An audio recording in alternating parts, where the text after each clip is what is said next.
امشب در 24 تاکید فرانسه بر بازگشت قطعی تحریم‌های سازمان ملل علیه ایران. پاریس میگه ایران جدی نیست و تصمیم برای فعال کردن مکانیزم ماشه گرفته شده. هشدار تازه موساد درباره تکرار عملیات در داخل ایران. بارنیا میگه اسرائیل در قلب تهران قابلیت‌هایی داره که هنوز استفاده نشده.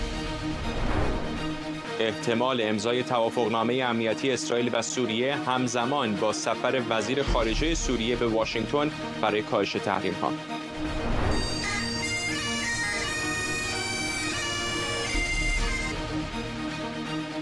و پایان سفر ترامپ به لندن با تاکید بر تحکیم روابط ویژه با واشنگتن. بریتانیا میگه با آمریکا یکی از بزرگترین توافق‌های تجاری تاریخ رو امضا کرده. از استودیوی ایران اینترنشنال این 24 است با فرداد فرهزاد. بینندگان ایران اینترنشنال در ایران و سراسر جهان سلام و وقت بخیر. رئیس جمهوری فرانسه گفته او فکر میکنه بازگشت تحریم‌ها علیه جمهوری اسلامی و شروع مکانیزم ماشه قطعی باشه. امانوئل مکرون ساعتی پیش در گفتگویی با شبکه 12 اسرائیل گفته عباس عراقچی پیشنهاد معقولی برای رسیدن به توافق ارائه داده، اما از حکومت ایران حمایتی دریافت نکرده. همزمان در اسرائیل رئیس موساد میگه اگر این سازمان به گفته او در قلب تهران قابلیت‌های زیادی داره که هنوز استفاده نشده. دیوید بارنیا گفته اگرچه ثابت شده ایران قابل نفوذه، اما قابلیت‌های عملیاتی خلاقانه‌تر و قدرتمندتری در ایران به ویژه در تهران داره که در زمان مناسب استفاده میکنه. همکارانم مریم رحمتی از مقر سازمان ملل متحد در نیویورک و سمیرا قرایی از وزارت خارجه با ما هستند. مریم، اول از تو شروع میکنم. ظاهرا بازگشت تحریم‌های بین‌المللی علیه ایران اونطور که فرانسوی‌ها میگن قطعی به نظر میرسه. همینطوره. در شورای امنیت و اینجا در مقر سازمان ملل هم خیلی از دیپلمات‌ها بر همین باور هستن. میدونیم که فردا ساعت 10 قرار هست که اینجا در شورای امنیت سازمان ملل درباره همین موضوع یک قطعنامه‌ای به رأی گذاشته بشه که ادامه تحریم‌های جمهوری اسلامی رو تضمین میکنه. این قطعنامه رو رئیس دوره‌ای شورا ارائه داده، چون طبق مقررات مکانیزم ماشه اگر کشوری در مهلت تعیین شده چنین قطعنامه‌ای رو پیشنهاد نکنه، رئیس شورا موظفه که خودش اون رو ارائه بکنه. دیپلمات‌ها اینجا به ما میگن که این قطعنامه رأی کافی رو در این جلسه شورای امنیت نخواهد آورد و تصویب نخواهد شد و در این صورت روند مکانیزم ماشه ادامه پیدا میکنه و همه تحریم‌های سازمان ملل اوایل مهر ماه دوباره علیه جمهوری اسلامی باز خواهند گشت. همونطور که تو هم اشاره کردی، امانوئل مکرون رئیس جمهور فرانسه هم گفته بازگرداندن تحریم‌ها قطعی هستش، چون آخرین پیشنهادهای جمهوری اسلامی ایران جدی نبوده و حتی طرحی که عباس عراقچی ارائه داده بود در داخل خود حکومت جمهوری اسلامی مورد حمایت قرار نگرفته. همزمان آکسیوس یک مقاله منتشر کرده که گفته که مذاکرات ایران و قدرت‌های اروپایی شکست خورده و همین میتونه به فشار اقتصادی شدیدتر و کاهش نظارت بین‌المللی بر برنامه هسته‌ای جمهوری اسلامی منجر بشه بعد از اینکه تحریم‌ها برگردن و اگر جمهوری اسلامی بخواد واکنش نشون بده. با این حال اینجا در سازمان ملل یک نظر دیگه هم وجود داره. فرداد برخی از دیپلمات‌ها معتقدند که این مواضع رئیس جمهوری فرانسه و قطعنامه‌ای که فردا قرار هست که به رأی گذاشته بشه بیشتر ابزار فشار هستند.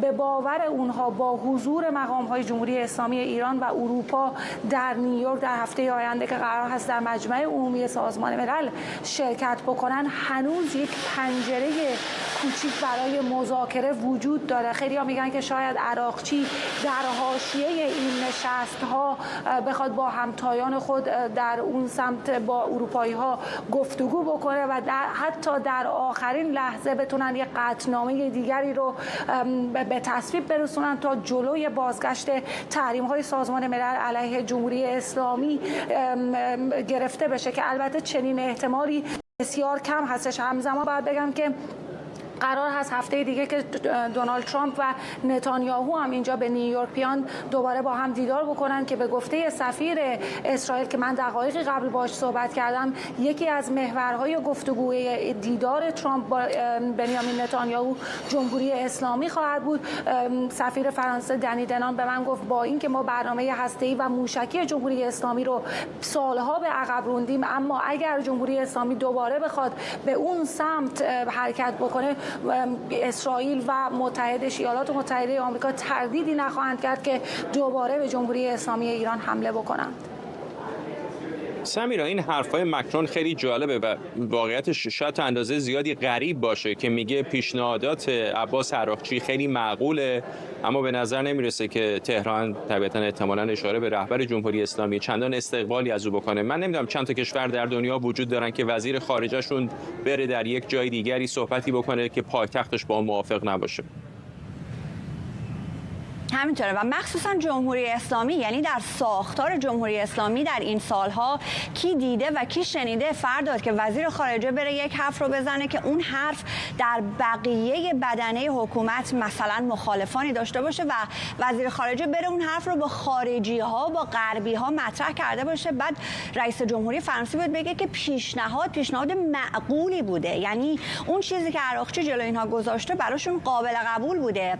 و بعد اگر که مصاحبه تلویزیونی آقای مکرون رو نگاه بکنید با یونیت لوی، میگه که در ساختار حرف آقای عراقچی با مخالفت همراه بوده یا از اون حرف حمایت نشده. منظورش کلاً اون اشلون سیاسی جمهوری اسلامی است. ولی خب برای ما بدیهی است که عباس عراقچی بدون انجام هماهنگی‌های کامل، حالا چه با لاریجانی به عنوان رئیس شورای عالی امنیت ملی شؤام، چه در مجموع علی خامنه‌ای، دست به این مذاکرات نمیزنه. اگر برگردید چند روز بعد از جنگ 12 روزه، تصحیح میکنم در دوران جنگ 12 روزه، زمانی که یک زمزمه‌های آمد بدتر این اخبار فاش شد که بره پزشکیان در استانبول در ترکیه با میانجیگری ترکیه بخوان با آمریکا صحبت کنن که جنگ رو تموم بکنند، میگفتن که این کارو نکردن چون علی خامنه‌ای رو پیدا نکردن که از او اجازه بگیرند که چنین کاری رو بکنه. برای مایی که این ساختار رو میشناسیم،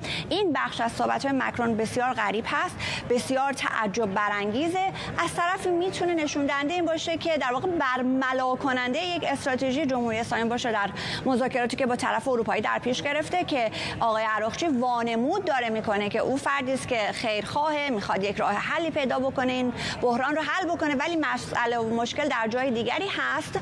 و خب الان بحث مجمع عمومی که مریم داشت روی صحبت میکرد مهم میشه. هفته آینده این مجمع عمومی سازمان ملل که برگزار میشه به هر حال یک محلی میتونه باشه که مقام‌های از جمهوری اسلامی برند با طرفای اروپایی صحبت بکنند. آقای گروسی هم هر سال اونجا حضور داره، افرادی از آژانس حضور دارند و در گزارش‌هایی هم که امروز منتشر شده به بحث مجمع عمومی اشاره شده. اینکه برند، میدونیم ایالات متحده بهشون ویزا داده، به عراقچی، به پزشکیان، و اونجا حالا یک دست بکنن بگن که طرف جمهوری اسلامی و کلیت ساختار اشلون سیاسی الان با اون پیشنهاد منطقی عراقچی موافقه. این چیزیه که باید مشاهده بکنیم، ولی در مجموع حرف آقای مکرون رو باید مستند بگیریم که تحریم ها برخواهد گشت. احتمالاً شنبه یکشنبه هفته آینده 27 یا 28 سپتامبر 12 شب زمانی است که به شکل رسمی تحریم های حداکثری قطعنامه 1929 علیه جمهوری اسلامی آغاز خواهد شد. در روی کاغذ از اونجا باید بره ببینیم که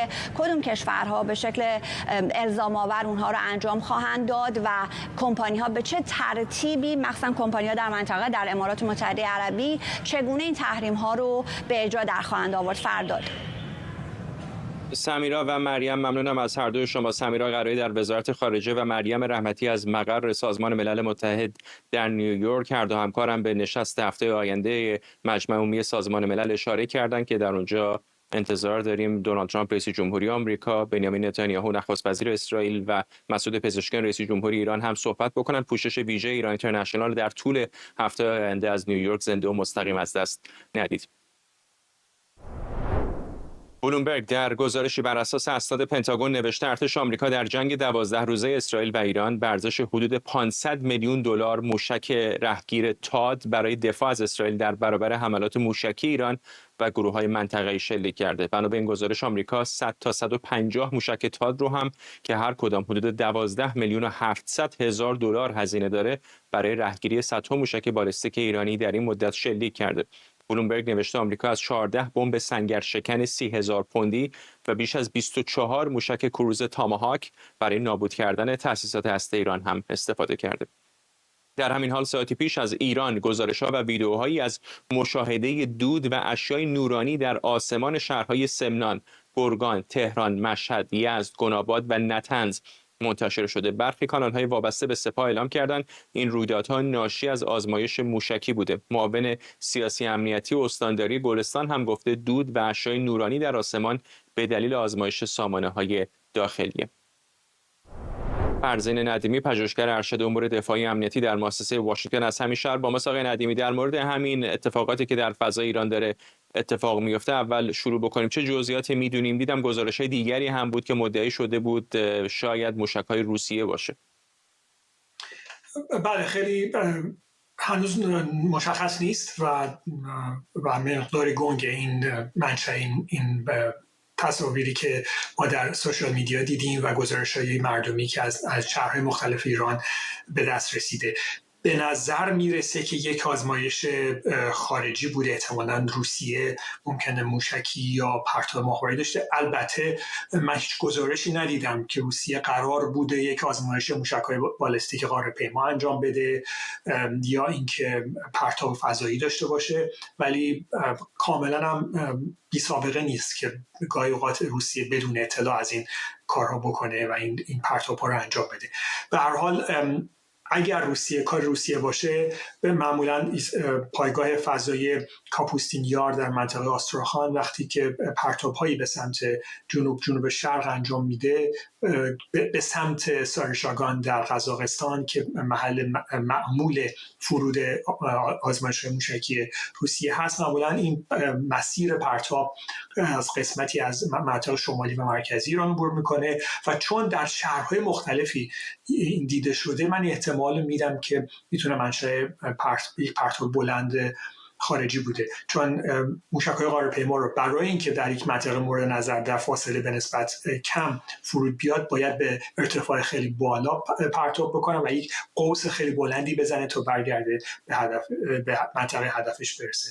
از طرف دیگه پروازهای فضایی هم از پایگاه بایکانور روسیه خیلی هاشون به سمت جنوب هست و اونا هم میتونه باشه. با وجود این تصاویری که من دیدم نکاتی داره که هنوز برای من قابل توضیح نیستش، که چند نقاط نورانی که در ادامه مسیر مورد توجه بوده میتونه نشون دهنده یک پرتاب یک موشکی باشه که کلاهک‌های چند گانه خودش رو رها کرده در مسیر، ولی چندان هم با این فرضیه بعضی جزئیات جور در نمیاد. به خاطر همین من نمیتونم اظهار نظر قطعی بکنم، ولی در درجه اول به نظر میاد که یک پرتاب موشک بالستیک یا پرتاب فضایی روسیه باشه و در درجه دوم اونطور که گفته میشه میتونه یک پرتاب آزمایش موشکی ایرانی باشه، هرچند که به گفته مقامات ایرانی اصلا نباید اعتماد کرد که برخی که احتمالاً هیچ اطلاعی نداشتن از این موضوع گفتن که آزمایش موشکی چند مرحله داخلی بوده. من فکر میکنم منشأ از طرف روسیه باشه، هرچند که به طور قطعی نمیشه. آقای ندیمی، فرصت کوتاهی داریم، میخوام در مورد این گزارش بلومبرگ هم ازتون بپرسم. شاید کمتر در مورد اقتصاد جنگ ما صحبت میکنیم. این اعداد و ارقامی که در گزارش بلومبرگ آمده از جمله حدود 0.5 میلیارد دلار هزینه برای موشک‌های رهگیر تاد و هزینه‌های دیگری که در جنگ 12 روزه با ایران اسرائیل انجام داده، چقدر فکر میکنید در تصمیم گیری های گذشته و آینده اسرائیل تأثیر داره، یا واقعا اصلا موضوع اقتصادی وقتی به مسئله امنیت هم در مقابل جمهوری اسلامی میرسه یک موضوع حاشیه‌ایه؟ خب البته نکته باید نظر داشت که زمانی که موشک‌های تاد وارد خدمت ارتش ایالات متحده شدند از سالها چندین سال بیش از یک دهه پیش.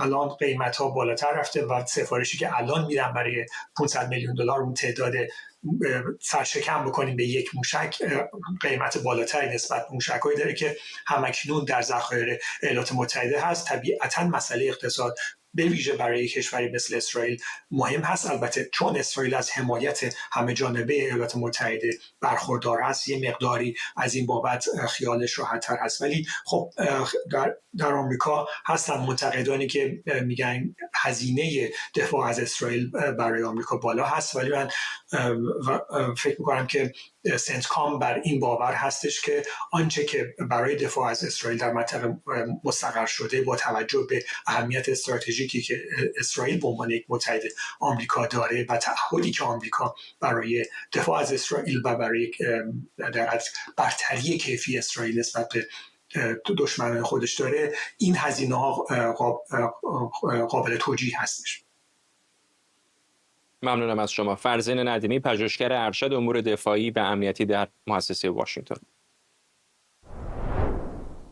رئیس جمهوری دولت موقت سوریه از احتمال دستیابی به یک توافق امنیتی با اسرائیل در روزهای آینده خبر داده. احمد الشر در عین حال تاکید کرده در این توافق باید به حریم هوایی و تمامیت ارضی سوریه احترام گذاشته بشه. به گفته او دولت ترامپ هیچ فشاری بر دمشق برای پذیرش شروط اسرائیل وارد نمی‌کنه. در همین حال وزیر خارجه سوریه برای مذاکره درباره لغو تحریم‌های این کشور به واشنگتن آمده. اسد الشیبانی در میانه تلاش‌ها برای پیشبرد توافق امنیتی بین اسرائیل و سوریه به زودی با مارکو روبیو وزیر خارجه آمریکا هم دیدار می‌کنه. مرضیه حسینی از کنگره آمریکا به ما پیوسته. مرضیه، از یک طرف خیلی مسیر غریبی شاید باشه از همکاری با ابوبکر بغدادی تا آمدن به واشنگتن و چانه‌زنی با دولت ایالات متحده آمریکا، چه هست برنامه دولت موقت سوریه در این دیدارها در واشنگتن؟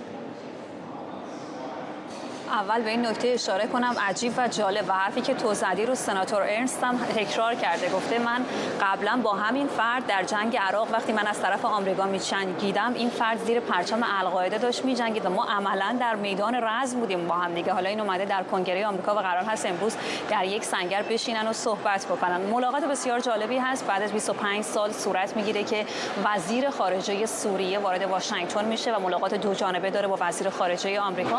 همون موضوعی که 25 سال پیش رو میز آمریکا بوده فرداد امروز هم همون موضوع اولویت آمریکایی‌ها هست، اینکه توافق امنیتی بین سوریه و اسرائیل منعقد بشه. دقیقاً سال 1999 در دوران ریاست آقای بیل کلینتون هم همین پالیسی آمریکا بود، حمایت از متحد استراتژیک خودش در منطقه و حالا هم موضوع همین هست. اما خواسته سوری‌ها متفاوت است. آقای شیبانی اینجا از صبح در کنگره آمریکاست، در راهروها ملاقات میکنه با مقامات، با قانونگذاران آمریکایی و طبق صحبتی که من با یکی از اعضای تیمش داشتم قرار هست ملاقات‌ها تا شام ادامه داشته باشه. موضوعی که طرف سوری دنبالش هست لغو قانون موسوم به سزار هست، همون لایحه و همون قانونی که تحریم‌های دولت آمریکا بر سوریه رو در دوران بشار اسد نهایی کرده. بر اساس اون قانون خود سوری‌ها و هر کشوری که در واقع با متحدان سوریه به شمول جمهوری اسلامی به شمول روسیه هر گونه معاهده‌ای داشته باشه تحت تحریم قرار میگیره. وقتی که آقای ترامپ سفر کرد به خاورمیانه تلویحاً، یعنی بر اساس یک فرمان اجرایی این تحریم ها رو منقضی کرد، اما هنوز روی کاغذ اینجا و در کنگره آمریکا اون قانون هست و حالا آقای شیبانی اینجاست که قانونگذاران آمریکایی رو متقاعد و راضی بکنه که این قانون رو کامل لغو کنن. اما مسئله اینجاست طبق چیزی که آقای لینزی گراهام گفته قانونگذاران آمریکایی چنین کاری رو مشروط و منوط کردن به همین توافق امنیتی، پیمان دو جانبه بین اسرائیل و سوریه. میدونیم که این موضوع اولویت سوری ها هم هست. گفته شده که در واقع روز گذشته روز چهارشنبه یک ملاقات 5 ساعته در لندن صورت گرفت بین آقایان شیبانی، آقای تامباراک اونجا نظارت میکرد، سفیر آمریکا در ترکیه و آقای راندرمر هم حضور داشت. قرار هست جمعه فردا هم در باکو یک ملاقات دو جانبه در همین راستا صورت بگیره و اینجا در واشنگتن هم قرار هست آقای شیبانی فردا با آقای مارکو روبیو صحبت بکنه و در واقع در خصوص این توافقنامه‌ای که گفتن بخش زیادیش نهایی شده احتمالاً با جانب آمریکایی رایزنی بکنه. ممنونم از تو. مرضیه حسینی از کنگره آمریکا. شکریه برادوس، پژوهشگر امنیت بین‌الملل و سیاست خارجی از واشنگتن به ما پیوسته. خانم برادوس، چقدر واقعاً خوشبینی‌های دیپلماتیک در مورد راپروشمان بین اسرائیل و سوریه به نظرتون واقع بینانه هست، در حالی که میدونیم در همین ماهای گذشته علیرغم اینکه به نظر میرسه آقای احمد الشر یا احمد الشرع تمام کارتاش رو اونطوری که غربی ها میخوان درست بازی کرده، ولی اسرائیلی‌ها همچنان مواضع سوریه رو هدف قرار دادن. از سوریه فراتر میبینیم در دوحه قطر هم اهدافی رو هدف قرار میدن. چقدر فکر میکنید که واقعا ممکن هست عادی سازی روابط سوریه و اسرائیل رو دست کم تا اندازه‌ای ببینیم؟ عادی سازی روابط که چیزی که از شرع خودش گفته احتمالش کمه، ولی اینکه بتونن به توافق امنیتی برسن احتمالش زیاده. و موضوع اگر بر حسب پروپوزالی که اسرائیل داده به سوریه بر حسب اون پروپوزال به توافق برسن، اینجا یک برد برای اسرائیل، چون که دیگه بر نمیگردن به توافقات 1974، به توافق 1979 با مصر برمیگردن. چیزی که در این پروپوزال اومده که اون منطقه جنوب غرب دمشق رو، این منطقه‌ای که مرزهای بین اسرائیل و سوریه رو تا 2 کیلومتر فقط در طرف سوریه از نظر امنیتی بعد نوفلای زون باشه و هیچ هواپیما یا جنگنده‌های سوری وارد اون منطقه نشن، نیروها و تانک‌های زرهی یا تسلیحات سنگین وارد منطقه نشن، فقط پلیس‌ها و نیروهای عادیه که داخل قسمت باشن. یعنی از نظر امنیتی اسرائیل میخواد کاملا مطمئن باشه که به هیچ عنوان در آینده تهدیدی از طرف دولت سوریه متوجهش نخواهد بود. و از همه مهمتر کوه هرمنه که خب روزهای اولی که اسرائیل اون منطقه رو گرفت، بحث ما این بود که این یک منطقه استراتژیکیه که برای به اسرائیل اون قدرت رو خواهد داد که لبنان و سوریه رو، اردن رو از نظر تهدیدی که براش وجود داره رو کاملا زیر کنترل بگیره. برای همین تو همین پروپوزال هم هست که از این قسمت خارج نخواهد شد. حالا اگر این توافق چیزی که داریم میشنویم به نتیجه برسه، یک بردی برای اسرائیل خواهد بود. ولی آیا در آینده این دولتی هست که بشه گفت که خب یک حکومت، یک ثبات امنیتی در سوریه خواهیم داشت؟ به نظر من هنوز خیلی زوده و امکانش کمه. دلیلش برمیگرده به اینکه ما الان در مورد سوریه صحبت میکنیم با حاکمیتی که خودش رو حاکم و نماینده سوری ها میدونه، در حالی که خب نه انتخاباتی شده، نه ثباتی در داخل مملکت وجود داره و توافقاتی که داره صورت میگیره با این حاکم فعلی و موقت سوریه داره انجام میگیره، در حالی که در داخل کشور خب موضوع دروزی ها مونده، موضوع علوی ها مونده، موضوع کردها بحث دیگری است که در قدرت خودشون دارن و نیروهای خودشون دارن. و تمام این نیروها و این قدرت به ما میگه که حتی اگر آمریکا بخواد به این دولت شرع با اون استقبالی که از وزیر خارجه شده بخوان چراغ سبز بدن و تحریم ها هم برداشته بشه، اینجا دیگه فوکس یا تمرکز میره به داخل سوریه. در داخل سوریه چه امکاناتی وجود داره برای اینکه به یک اتحاد ملی برسن یا اینکه دولتی در مرکز هست، یه دولت قوی باشه. حالا جای جالبی که وجود داره در مورد همین نیروهای الشرع که بخوایم در مورد صحبت کنیم که چرا آمریکا الان داره نزدیک میشه، یکی از برنامه‌هایی که وجود داره آمریکا برای اینکه بخواد مبارزه رو علیه داعش که الان دوباره داره قدرت میگیره، بخواد دولت سوریه رو با خودش همراه کنه برای این مبارزه، هم یکی از دلایل بجز دلایل خب مبارزه با جمهوری اسلامی در پروپوزال اسرائیل هم هست، باید اجازه بده که هواپیماهای اسرائیلی از آسمان سوریه رد بشن. ولی جالب اینه که شما نزدیک 10,000 نیروهای میلیشیایی غیر سوری دارید که الشرع اومده براشون یک سپاه مجزا درست کرده که مثلا اویگورهای ترکمن اسلامی هستن، 3,000شون. شما در نظر بگیرید یک ارتش میخوای درست کنی برای یک کشور متحد و اون ارتش 10,000ش فقط یک نیروی رادیکال اسلامی و میخواد در این کشور زیر فرمان الشرع کار کنه. یعنی این آینده رو به ما میگه که تا چه حدی اون امنیتی که الان مد نظر هست قابل تامینه. این نکته‌ای که اشاره کردید به گمانم خیلی نکته مهمی است که گفته میشه اسرائیلی‌ها یک کریدور هوایی بر فراز آسمان سوریه میخوان تا دسترسیشون به آسمان ایران همچنان مهیا باشه. حالا در گذشته هم که توافق رسمی نبود اینطور نبودش که اونا استفاده نکنن از این حریم هوایی. میدونم هم که دولت فعلی سوریه رابطه حسنه‌ای با تهران نداره، اما اینکه رسما در یک توافقی عملاً آسمانشون رو در اختیار اسرائیل قرار بدن برای حمله به ایران، چقدر به نظرتون شرایط متزلزل و پیچیده دمشق رو میتونه سخت‌تر هم بکنه، به خصوص در مقابل تهران؟ یکی از همین دلایلی که الان آمریکا داره با دولت اشر اینگونه رفتار میکنه همین موضوع مبارزه با جمهوری اسلامیه. مبارزه با جمهوری اسلامی فقط این نیست که اجازه بدن هواپیماهای اسرائیلی رد بشن. مبارزه با جمهوری اسلامی این که راه تسلیحات، رسیدن تسلیحات با حزب الله رو بگیرن، راهی که تسلیحات یا حتی قرص‌ها و مواد مخدر کپتاگون رو به اردن بگیرن، چون که فراموش نکنیم در این نشست‌ها و در این توافقات اردن هم نقش اساسی داره که خب مرزهای اردن هم یکی از مرزهایی بوده که طبق همون حرفایی که خامنه‌ای زده سعی کردن اردن رو هم به قسمتی از این محور مقاومت اضافه کنن. پس موضوع همکاری هایی که آمریکا و اسرائیل و اردن دارن سعی میکنن سوریه رو استفاده کنن در مقابل معکوس کردن برنامه جمهوری اسلامی از سوریه استفاده کرد که قدرت بگیره. اینا میخوان سوریه رو استفاده کنن که کلا جمهوری اسلامی رو از چه سایه‌شو چه نیروهاشو پاک کنن و این کمک میکنه به خود شرع. اینجا میشه دشمن من دوست منه، قضیه دقیقاً اینجا عملاً داره انجام میشه، چون که شرع هم نمیخواد جمهوری اسلامی قدرت داشته باشه و جمهوری اسلامی بخواد حکومت شرع رو متزلزل کنه یا قدرت گروه‌های میلیشیایی که هنوز هم موندن موافق جمهوری اسلامی و اسد هستن هم اینا رو میخواد از بین ببره، همین که حزب الله وارد نشه. پس این طرف دو طرف برده، هم برای اسرائیل هم برای شرع و سوریه. و فراموش نکنیم حالا ما در مورد سوریه و شرع داریم صحبت میکنیم که اجازه بده هواپیمای اسرائیل از سوریه رد شه. در مورد عراق هم همینطوره. عراق با اینکه هیچ توافقی صورت نگرفته و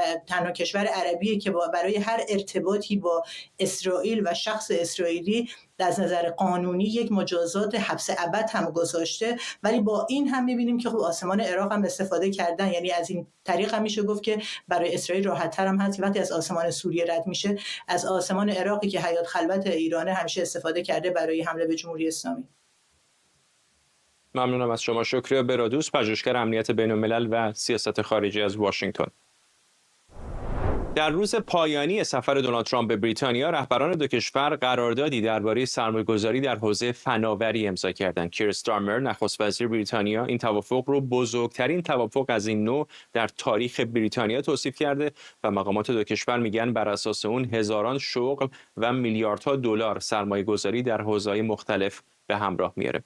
خبرنگارمون آرش علایی از کاخ سفید با ما. آرش، بیشتر به ما بگو در مورد این توافقی که طرف بریتانیایی اون رو بزرگترین توافق از این نوع در تاریخ بریتانیا خونده. درسته، 2 روز سفر بسیار پرزرق و برق رئیس جمهوری آمریکا به بریتانیا شب به وقت محلی به پایان میرسد. الان فکر میکنم آقای ترامپ دیگر سوار هواپیما شده است، در حال برگشت است. قرار است اینجا ساعت 8 شب در کاخ سفید خبرنگاران صف کشند در کنار هلیکوپتر مرین وان و پاسخ بدهد رئیس جمهوری آمریکا به سوالات اونها. سوالات زیادی هم در طول کنفرانس خبری مشترکشون مطرح شد. در مورد سرمایه گذاری ها بگم یک تعداد زیادی از مهمانهای آقای ترامپ میلیاردرها و رؤسای شرکت‌های فناوری، غول‌های فناوری آمریکایی بودند. وقتی یک مهمان افتخاری دعوت می‌کند باکینگهام، حالا در این مورد کاخ وینزر، رئیس جمهوری یا هر مهمان افتخاری حق دارد که مهمانهای خودش رو بیاورد، اعضای تیم خودش رو بیاورد. این چیزی بود که من توی گزارش‌های امروز متوجه شدم. دعوت‌های رسمی معمولاً محدود است، دعوت‌های افتخاری در باز است. هر کسی رو دلشون بخواد میتونن با خودشون بیارن. آقای ترامپ این کار کرده بود. رؤسای شرکت‌های مثل انویدیا رو با خودش برده بود که از غول‌های فناوری راجع به اون صحبت کردن. انویدیا سرمایه‌گذاری عظیمی خواهد کرد. یک سری چیپ‌های به اسم بلک وال رو دارن میسازن، انویدیا دیولپ داره میکنه که اینها برای هوش مصنوعی استفاده گسترده داره. همینطور شرکت اوپن ای آی، اینا سرمایه‌گذاری‌های گسترده‌ای قول دادن در بریتانیا انجام بدن. مایکروسافت همینطور. و در این مورد هم وقتی که از رئیس جمهور آمریکا و نخست وزیر بریتانیا سوال شد، پاسخ‌های متفاوتی دادن تقریبا در مورد زمان‌های این قضیه. بخش‌هایی از کنفرانس خبری مشترک دو رهبر گوش کنید. آره، پوتین منو مایوس کرده. چطوری بگم؟ این تأثیر روی آمریکا نداره. ما از اونجا دور هستیم و البته اگه من رئیس جمهور بودم این اتفاق هرگز نمیافتاد و نیفتاد. برای اون 4 سالی که من در کاخ سفید بودم بیشتر افراد این رو قبول دارن و من با پرزیدنت پوتین درباره اوکراین صحبت کردم و همیشه او به اوکراین نظر داشت، اما هرگز کاری که کرد نمی‌کرد اگر من در کاخ سفید بودم. و مقصود این داستان هم این بود که الان شنیدید صحبت رئیس جمهوری آمریکا رو در مورد اوکراین. صحبت در مورد این بود که آقای ترامپ داشت میگفت جنگ اوکراین و تجاوز روسیه به این کشور تأثیری رو آمریکا نمیگذارد. رئیس جمهوری آمریکا گفت یک اقیانوس آمریکا رو با اروپا از اروپا جدا می‌کند و بعد رو کرد به آقای استارمر و گفت برای شما هم مشکل ایجاد نمی‌کند، شما هم دور هستید. استارمر گفت شما از یک جهت درست میگویید، ولی اگر اجازه بدین پوتین اوکراین رو تصرف بکنه بی‌پروا خواهد شد و روسیه خطرناکتر خواهد شد. صحبت‌های آقای ترامپ در کنفرانس خبری امروز در مورد اوکراین هم در اینجا در واشنگتن انتقاداتی رو در برداشت، هم خیلی گوش‌ها رو در پایتخت‌های اروپایی به زنگ در آورد و بعد هم صحبت‌های دیگری داشت ایشون در مورد یک سورپرایز دیگر و اون هم کنترل به دست گرفتن کنترل فرودگاه بگرام در افغانستان، یکی از بزرگترین پایگاه‌های آمریکایی‌ها در زمانی که اونجا را اشغال کرده بودند. بیش از 100,000 سرباز آمریکایی اونجا بودند.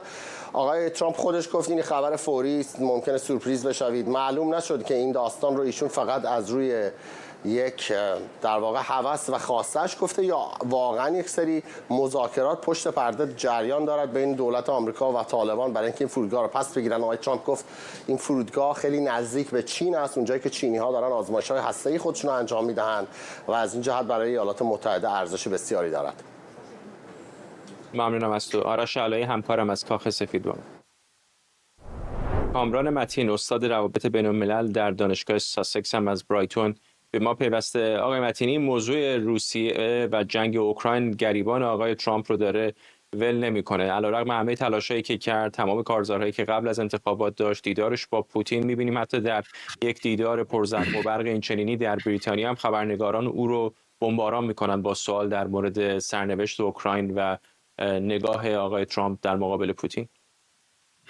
بله درست هست و جالب اینجاست که طبق انتظاری که یا حداقل آرزوی میزبان بریتانیایی این بود که آقای ترامپ لحنش در مورد روسیه سخت باشه، ملامت کنه، انتقاد بکنه از روسیه و این کارو کرد. آقای ترامپ خیلی به صراحت از اینکه ناامیدش کرده آقای پوتین ابراز نارضایتی کرد و از اینکه ادامه میده این جنگ رو ابراز نارضایتی کرد.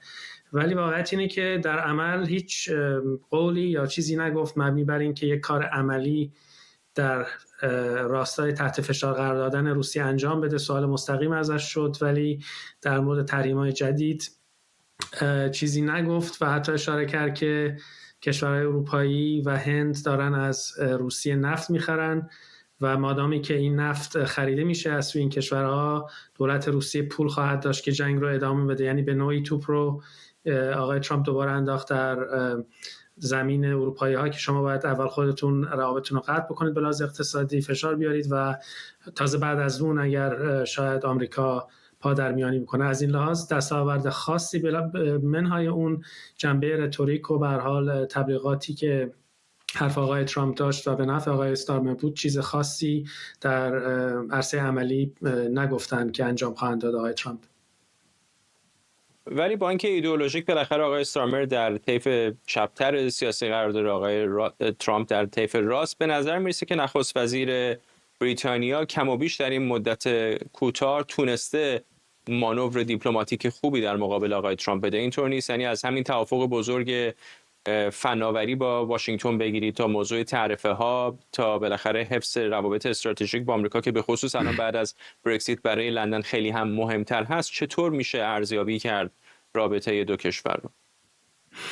این واقعا دقیق هست. این درست هست که آقای استارمر تونسته در سطح شخصی یک رابطه خیلی مؤثری رو، اگر نه خیلی دوستانه ولی مؤثری رو ایجاد بکنه با آقای ترامپ و در این سفر هم معلوم بود در کنفرانس مطبوعاتی در لحظات دیگری که با هم بودن میشد دید که با هم راحت هستند. ولی واقعیت اینه که انتظار طرف بریتانیایی در واقع سطح انتظاراتشون خیلی پایین بود. یعنی اونا خیلی راضی بودن اگر آقای ترامپ یک جنجالی به پا نکنه، مثلا در رابطه با جفری اپستاین یا در مورد مثلا سیاست داخلی بریتانیا.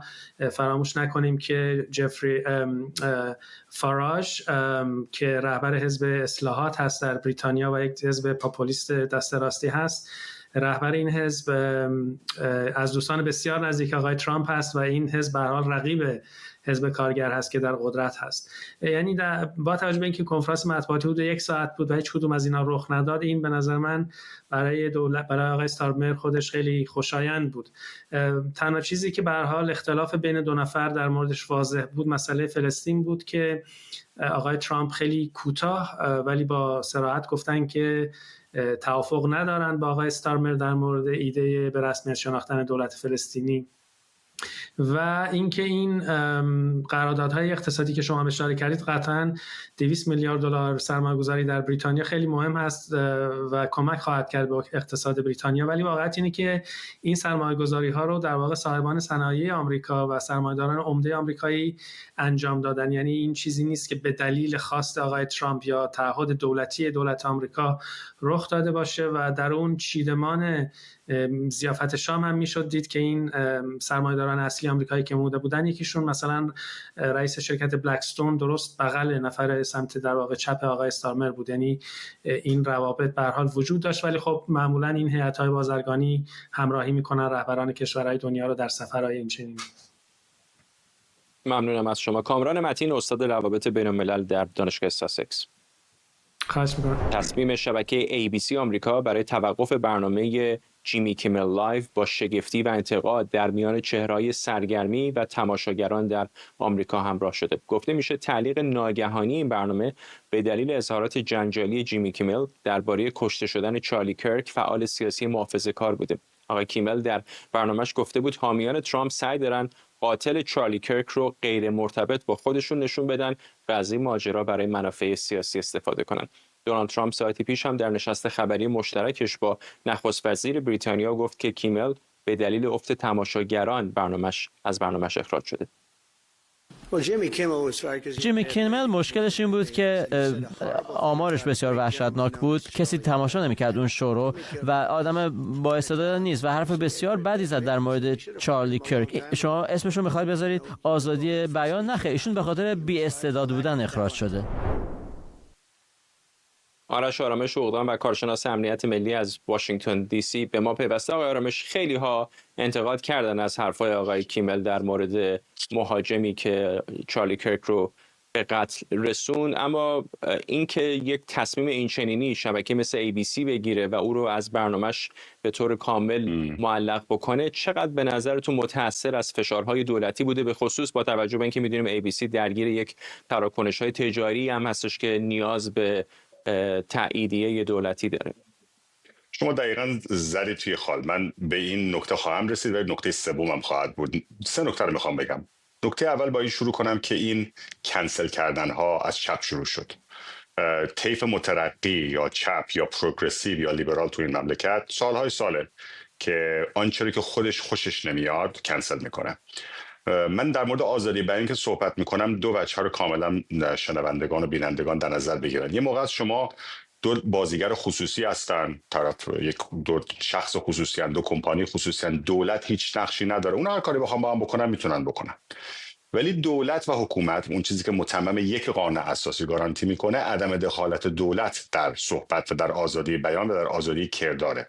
به خاطر همین اگر کسی همدیگه رو شکایت میکنن به دلیل افترا، شکایت میکنن به دلیل تهمت و توهین و فلان، اینها اون بحث شده است، اونها در پرونده‌های خصوصی است. ولی دولت نمیتواند بیاد شما رو بنزه زندان، شغلتون ازتون بگیره، اعلام جرم بکنه به خاطر مسئله آزادی بیان. پس برگردم سر قضیه که داشتم میگفتم. این بدعت رو چپ مترقی، طرفدار حقوق زنان، طرفدار حقوق LGBTQ، طرفدار حقوق مهاجرین، طرفدار حقوق سرخپوستان، طرفدار حقوق سیاه‌پوستان، که اگر چیزی میگفتید که به کسی برمیخورد کار از دست میدادید، اخراج میشدید. نمونش در دانشگاه ییل برای برنامه هالووین یک کسی صورتش رو سیاه کرده بود. سیاه بازی کاری بسیار منحوس و منفوری است در این کشور.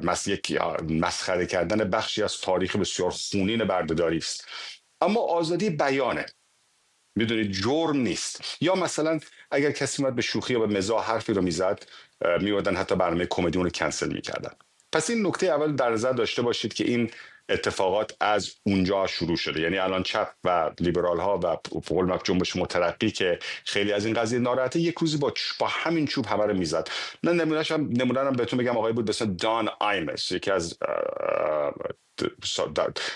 شخصیت‌های رادیویی بسیار خیلی معروف در ایالات متحده، یه شوی خیلی معروفی داشت، سالهای سال شوی بسیار معروف رادیویی داشت. اوایل دهه 2000 به تیم بسکتبال خانمای تیم راتگرز، من انگلیسیشو میگم، فارسیش فکر کنم ترجمهش خیلی رکیک باشه، گفت bunch of nappy headed hoes، یه مقداری روسپی های صورت همچی خوابالون، و اخراجش کردن، در صورتی که یک اصطلاح حالت شاید اصطلاح پایین و دونه شأنه، ولی بالاخره یک دفعه آنچنان فشار بر او زیاد شد گفتن حرف ریسیستی، حرف نجات پرستی و غیره. بریم سر نکته دوم. نکته دوم، یک کمپانی خصوصی حق داره هر کاری میخواد بکنه در حیطه آزادی بیان برای کمپانی خودش بکنه. من سال 2020 2019 در همین برنامه شما، برنامه خانم سارمی، برنامه مختلف اینترنشنال در میدیای فارسی گفتم اگر توییتر یا فیسبوک می‌خواسته کسی رو عضویتشو بندازه بیرون، حق رو داره. یک پلتفرم خصوصی است، آزادی بیان شما اونجا گارانتی نیست. اگر دولت اومد جلوی حرف زدن شما رو گرفت، میتونید بره شکایت بکنید. اگر دولت اومد جلوی آزادی بیان، آزادی کردار شما رو گرفت، اون در نقض قانون اساسی است. ولی یک کمپانی خصوصی، یک پلتفرمی مثل توییتر، همونطوری که نیویورک تایمز مجبور نیست مقاله‌های شما رو چاپ کنه، همونطوری که اینترنشنال شبکه شما مجبور نیست هر نظری رو بیاره اونجا و در ملأ عام بگذاره. به خاطر همین الان یک کمپانی خصوصی مثل شبکه ABC آمده، یک از ایمپلویاش، یکی از کارمنداش اخراج کرده. آیا این صرفا نقض حقوق اساسی به قانون مطابق یک قانون اساسی است؟ نخیر. ولی بریم سراغ فاکتور تحلیلی سوم، فشار دولتی. آقای کار CARR، رئیس کمیسیون ارتباطات فدرال FCC Federal Communications Commission، آمده و دیروز میگفتش که منسوب خود آقای ترامپ هست، گفت یا اینا میان جلوی حرف زدن این رو، جلوی این حرفایی که زده رو میگیرن، یا ما باشون برخورد میکنیم. این حرف غیر قانونی است. یا اینکه آقای ترامپ میاد میگه وزارت دادگستری من جلوی تراکنش های شبکه ABC رو که کمپانی دیزنی هم صاحبش هست رو خواهد گرفت، مگر اینکه یک پشت دستی یا تو دهنی به ولی آقای آرمشی اینجا همینجا یه پرانتز باز بکنم. ABC مثلا مثل CNN و فاکس نیوز شبکه کابلی که نیست، روی امواج رادیویی اینجا هم پخش میشه و FCC تا اندازه قلمرو نظارتی روش داره، اینطور نیست؟ FCC میتونه در قلمرو نظارتی محدود داره، نمیتونه بگه کسی رو اخراج کنید به خاطر یه جوک گفته. اگه 7 حرف رکیک، خب لطفاً من اینجا تکرار نکنم اون 7 حرف رکیک رو، اون 7 حرف رکیک در ساعات خاصی، یعنی مثلا بودن 9 صبح تا 9 شب 10 شب زده بشه، یا سینه زنان، نوک سینه زنان یا عورت مرد یا زن نشان داده بشه در یک ساعت خاصی، اونو جریمه داره. غیر از اون دیگه نیست. یعنی شما نمیتونید بیاد بگید فلان کسی که همچین حرفی زاره توهین کرده. ببینید، صرف اینکه چیزی شنیعه غیر قانونی نیست. اونایی که امروز خوشحالن جیمی کیمل اخراج شده به خاطر فشار دولتی، اونایی که امروز خوشحالن آقای ترامپ از زور دولتی استفاده میکنه و جلوی آزادی بیان رو میگیره، پس فردا شاید دموکرات بیاد همین بلایی رو که چپ‌ها سالهای سال به صورت خصوصی سر بقیه آوردن به صورت دولتی سرشون بیاره. صحبت من اینه. مثلا چون 2 دقیقه بیشتر فرصت نداریم، از منظر حقوقی هم میخوام ازتون بپرسم، چون بالاخره شما اون کلاه وکیلی رو هم بر سر دارید. چقدر در این مواردی که دولت مستقیم نمیاد بگه آقا جیمی کیمل رو اخراج بکنه یا اون نمیتونه این حرف رو بزنه، اما از اهرم‌های تشویق و تنبیه مثلا قوه نظارتیش استفاده میکنه، یا ممکنه یه تراکنشی رو اجازه بده یا نده استفاده بکنه، چقدر در دادگاه‌ها قابل نبرد هست؟ 100% قابل نبرد هست. مثل چند لاسوت یا پرونده حقوقی هم داشتیم که مشابه این بودن. هیچ کدوم به این بزرگی نبودی که رئیس جمهور اینقدر بیاد واضح علیه آزادی بیان کسی صحبت کنه. این به احتمال خیلی زیاد آقای کیمل الان دارد با چند بنگاه خیلی بزرگ حقوقی در لس آنجلس که کار آزادی بیان و کار مطبوعات و کار رسانه میکنن صحبت میکنه. هدف ایشون هم شکایت کردن از دولت، هم از کمیسر سازمان ارتباطات عمومی Federal Communications Commission و هم از شخص رئیس جمهور و هم از شبکه ABC و اون شبکه مادرش یعنی کمپانی والت دیزنی. در هر صورت اگر 2 نفر یک شبکه خصوصی شما رو به عنوان یک کسی که در اینترنشنال کار میکنید میگن آقا فلان حرف رو نزن، حقو داره بگه. این کارفرمای خصوصیه، چه دوست داشته باشید چه دوست نداشته باشید. اما اگر دولت بیاد به اینترنشنال بگه ما تا امروز مخالف جمهوری اسلامی بودیم، از فردا پروانه شما لغو، شما میخوایم بریم با جمهوری اسلامی مصالحه کنیم، اون خلاف قانون اساسی است، به خاطر اینکه اینجا بازیگر دولتی داره. از همه مهمتر میگم اونایی که برای گرفتن آزادی یه عده امروز خوشحالن چون مخالف سیاسیشون حساب میاد، در نظر داشته باشن ورق به چرخه ممکن همین بالا سر خودشون بیاد. به خاطر همین همیشه خوبه که آزادی‌های قانون اساسی به خصوص آزادی بیان و آزادی کردار رو عادلانه بسنجیم. اون چیزی که من برای خودم میخوام رو برای مخالفم داشته باشم. چرا؟ چون من پس فردا ممکنه در همون موضع قرار بگیرم. ممنونم. آرش آرامش عقدان و کارشناس امنیت ملی از واشنگتن. و ممنونم از شما که بیننده برنامه 24 امشب بودید.